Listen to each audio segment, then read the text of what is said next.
The senator from Massachusetts. Madam President, I rise today in support of the 21st Century Road to Housing Act. We are closer than ever to passing the biggest housing bill since 1990, when the average price of a home in America sold for $150,000. Today, 36 years later, the average home is selling for over $500,000. And the American dream of home ownership is now out of reach for millions of families. The median age of a first-time home buyer is now at an all-time high. And it's no secret why this has happened. Our nation has a shortage of millions of homes. And our housing crisis doesn't just affect the opportunity to buy a home. Americans can't afford to rent either. More than 1 million evictions were filed just last year. And meanwhile, private equity has swooped in to outbid families for homes and then turn around and jack up the rent on tenants.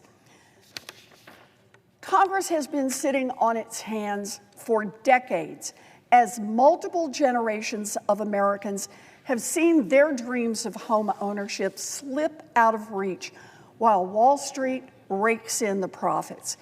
It is no wonder that when you ask Americans why they don't like politics or why they don't trust Congress, they will often say something like, "It just all feels like it's rigged."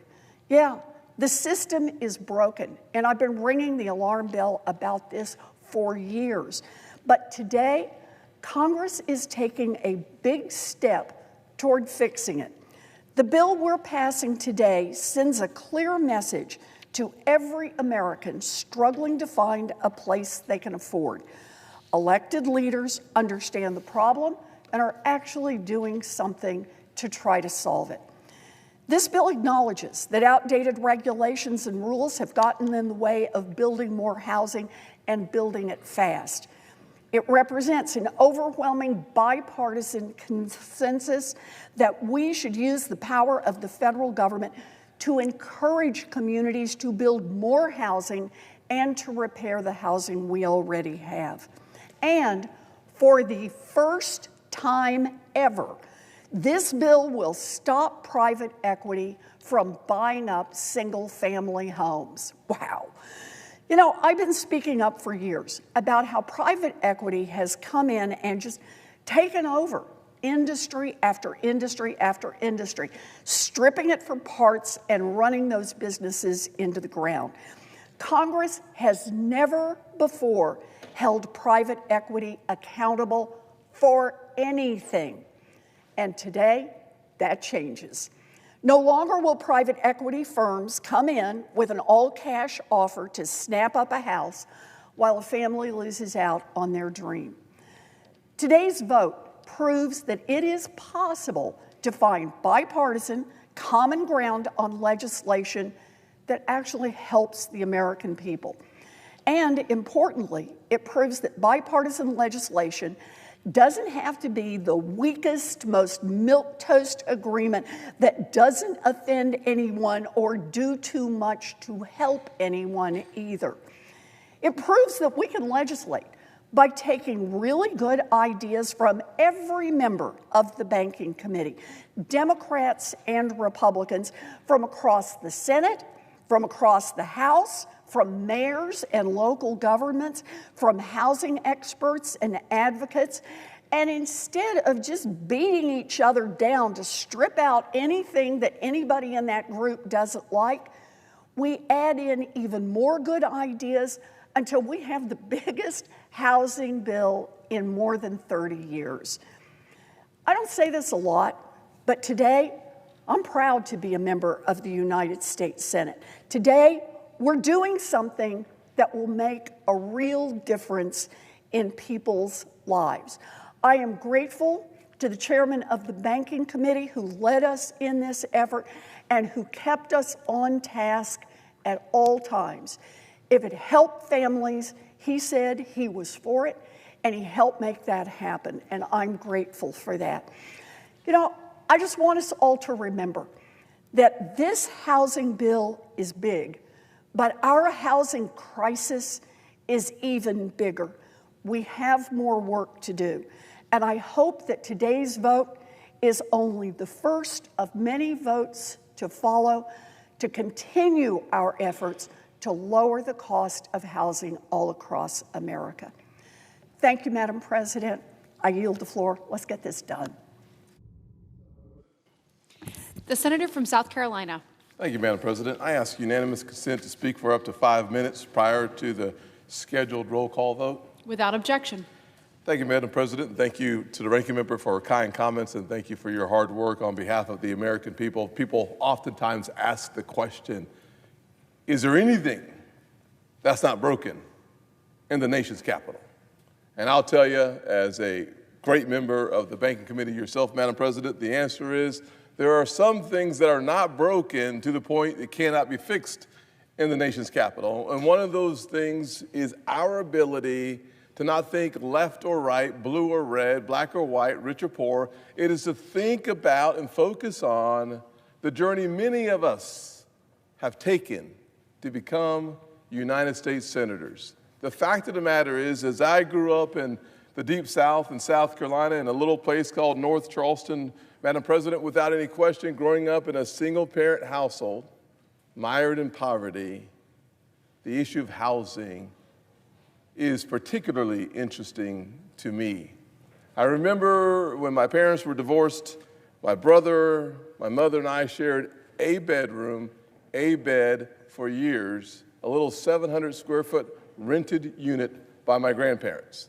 And I will tell you that the American dream just seemed out of reach for so many in my neighborhood, certainly for those of us living on Meeting Street Road, a dirt road, during those times. Later, my mother was able to afford a small apartment, 600 square feet or so, where my brother and I had the pleasure of having our own room separated from my mother. That was what I called a blessing from the God, the King of Kings himself, without any question. But my mother and my grandparents taught me something very powerful and necessary. They taught me faith in the Lord, perseverance through hard times, and opportunity. Those three together can transform the hardest of hard circumstances. That belief has guided my work on this very important issue of housing. Young people today are feeling in a similar fashion that I did then. They're delaying marriage. They're delaying having kids. They're delaying putting down roots, Madam President, not because they lack ambition, but because housing prices are too darn high and housing supply too low. Rent, Madam President, is too high. Starter homes too hard to find. And the American dream slips further and further away for far too many. Even the gentleman from Pennsylvania is so excited he had to recognize you, Madam President. I'll simply say that the 21st century housing even gets the junior senator from Pennsylvania's vote as well. You may ask yourself, why is that the case? And I've got 4 really important reasons why that is truly the case. First, it's because we cut red tape. And when you cut red tape, you actually reduce the cost of housing. Second, it unlocks housing supply. When you put more housing supply on the market, more people have a chance to become a first-time home buyer. Today, the first-time home buyer is 40 years old. It's just too old. And our bill protects taxpayers.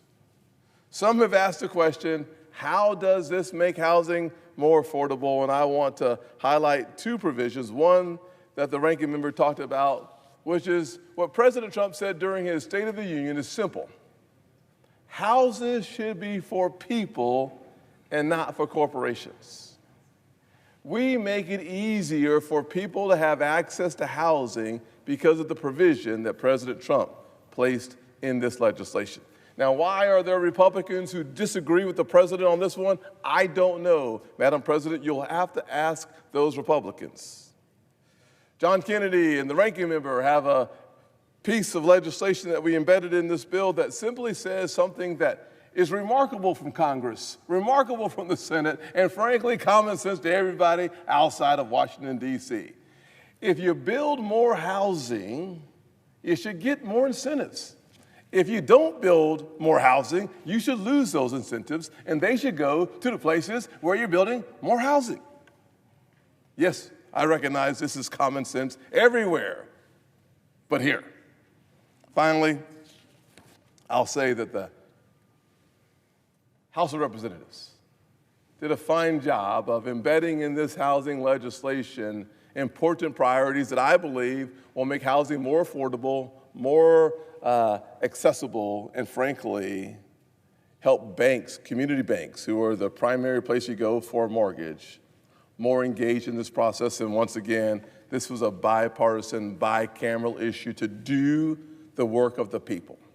I'll close with this, because I know that my 5 minutes are nearly up. If we would just focus on the American people and listen when they speak, we would remember two things. Number one, they hire us. We work for them. And number two, like E.F. Hutton, you're too young to know who that is, Madam President, but when E.F. Hutton speaks, we ought to listen. Our E.F. Hutton is called the American people. And when we listen, we bring this nation closer together. And public service should not be about those of us in public service. It should be about the journey we took. For me, that's a kid born in poverty to a great mother who believed in faith, perseverance, and opportunity. If we do our part, more kids today being raised in similar situations and circumstances that I was might have hope in the American dream. Somewhere you can read faith, hope, and love. Hope is not a bad second place, though. Let's provide more hope, more results for more Americans by simply doing the right thing. I ask for unanimous consent to withdraw Thune Amendment number 5824. Madam President. Without objection. Thank you.